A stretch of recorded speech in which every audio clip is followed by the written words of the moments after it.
أعوذ بالله من الشيطان الرجيم بسم الله الرحمن الرحيم اللهم صل على محمد وعلى آل محمد كما صليت على إبراهيم وعلى آل إبراهيم إنك حميد مجيد اللهم بارك على محمد وعلى آل محمد كما باركت على إبراهيم وعلى آل إبراهيم إنك حميد مجيد رب اشرح لي صدري ويسر لي أمري واحلل عقدة من لساني يفقهوا قولي ربنا زدنا علما يا مقلب القلوب ثبت قلبي على دينك آمين. Today we'll do Surah Kafirun. Bismillahir Rahmanir Rahim. In the name of Allah, the Beneficent, the Most Merciful. قل يا أيها الكافرون. Say, O disbelievers, لا أعبد ما تعبدون. I do not worship what you worship. ولا أنتم عابدون ما أعبد. Nor do you worship what I worship. ولا أنا عابد ما عبدتم. Neither am I a worshipper of that which you worship. ولا أنتم عابدون ما أعبد. Nor are you worshippers of that which I worship. لكم دينكم ولي دين. For you is your religion, and for me is mine. Before the coming of Rasulullah sallallahu alaihi wasallam, the people of Makkah were idolaters and had even placed idols in the Kaaba. They had great respect for Rasulullah sallallahu alaihi wasallam and used to call him as Sadiqul Amin, the truthful and trustworthy. However, when he started stopping them from idolatry, they came to arch enemies and began labeling him. Once, four of the mushrikeen approached Rasulullah sallallahu alaihi wasallam with a proposition. These four were Walid bin Mughira, As bin Wail, Aswad bin Mutlib, and Ubay bin Khalf. They proposed a compromise to Rasulullah sallallahu alaihi wasallam, saying that they would worship his Allah if he worshipped their idols. In this way, they said his and their religion would be one, and Rasulullah sallallahu alaihi wasallam would be able to benefit from them. According to another narration, some of the most evil members of the Quraysh told Rasulullah sallallahu alaihi wasallam that he should that he should worship their idols for a year and they would worship Allah for a year.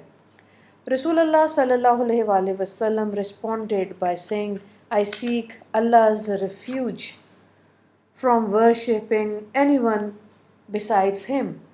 They then said that if Rasulullah sallallahu alaihi wasallam at least kissed one of their idols, they may prepare to believe in him and would worship Allah. It was then that Allah revealed Surah Kafirun. Rasulullah sallallahu alaihi wasallam proceeded to the Ham and loudly recited the surah to the Quraysh gathered there. The mushrikeen then lost all hopes of compromising with Rasulullah sallallahu alaihi wasallam and realized that Rasulullah sallallahu alaihi wasallam would never worship their idol. Narrated in Ruhul Mani.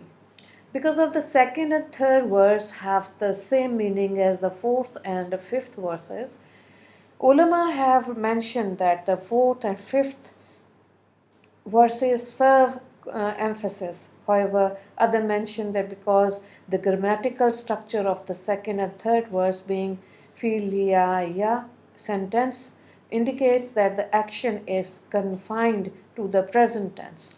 The second and third verses mean that at present I do not worship that you worship and you do not worship what I worship. On the other hand, the grammatical structure and the fourth, fifth verses being ismiya sentences have no time constraints. The action may therefore be assumed to refer to the future as a result, The fourth and fifth verses mean that in future I will not worship what you worship and you will not worship what I worship. The interpretations prompts the question that if it is said that the kuffar will not worship Allah, what about the many thousands of them who accepted Islam after the surah was revealed? How can they be Muslims when the Quran tells them that they will never worship Allah? Ulama reply to this question by saying that the verse tells the kuffar that they will never worship what the Muslims worship if they remain kuffar. However, if they accept Islam, they will obviously be worshipping Allah.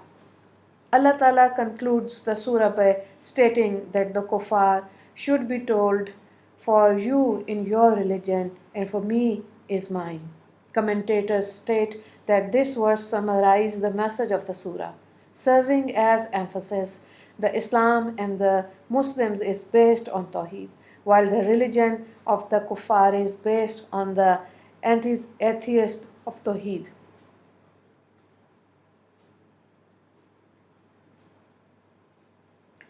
On kufr and shirk. The two are therefore irreconcilable. In addition to this, each party of stun in their respective religion. As a result, neither will worship the deity of the others. The other commentators have interpreted the verse as, O disbelievers, the message of the truth has revealed you and the path to salvation have been outlined. If you do not want to accept, then do not try to weed me off the path. A third interpretation is, O kuffar, every person will see the fruit of his beliefs and deeds, while you shall suffer the consequences of your kufr.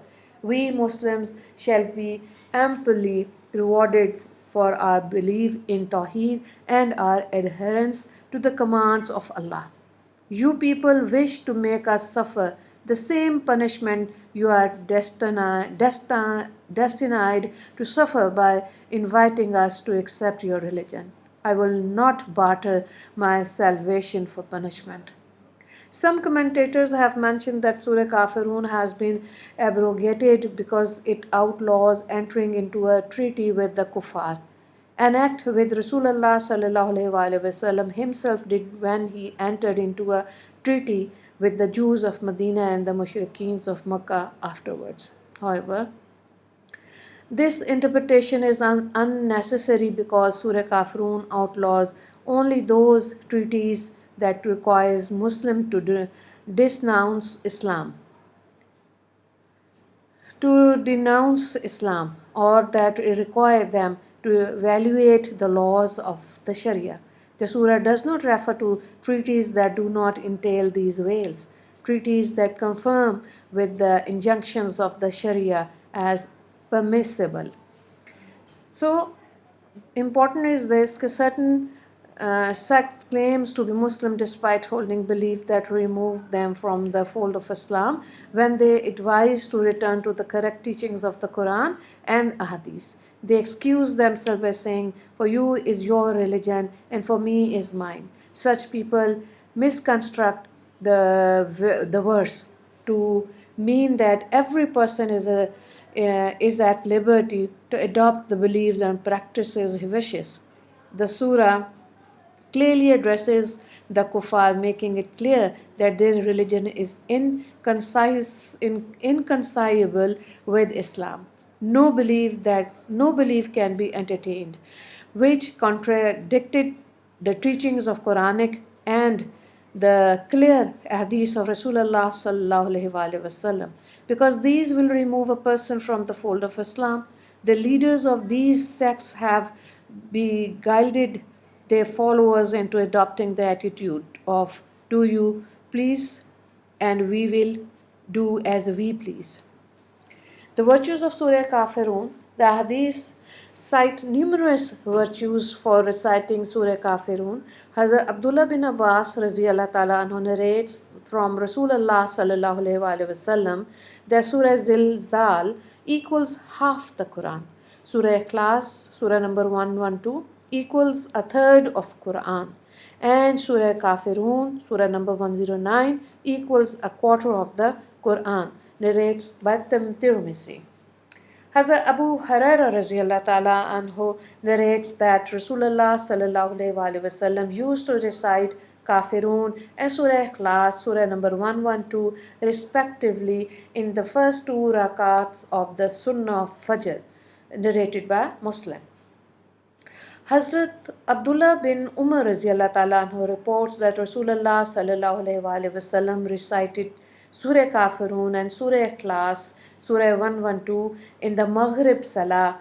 Ibn Majah narrates this.